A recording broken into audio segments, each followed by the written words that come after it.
नमस्कार।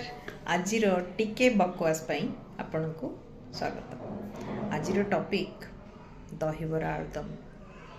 किए न खाई कहले आपन जदि ओडिया हेतिबे ताले दहीबरा आलुदम घुगनी चाट सेतबेले तो आमे छोट थिलु, स्कूल बाहर मिलुथला। भोगी भाई बोली ना थिला, तांको पाखरे चाट खाइबु ही खाइबु and it was a delicacy, prize food. आज भी आमे बाहर रहिबा परे दहीबरा आलुदम घुगनी चाट बहुत मिस करछु।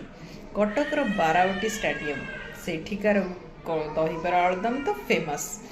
जाइचंती ना जाई नाहंती एबे पर्यंत बाली यात्रार सबुठु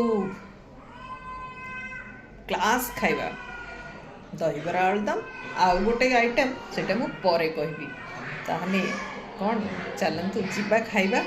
आसुची तो आमर रज पर्व। आज एतिकी, काली आउ गोटे थर नुआ टॉपिक नहीं कि पुणी आसबि टिके बकवास रे।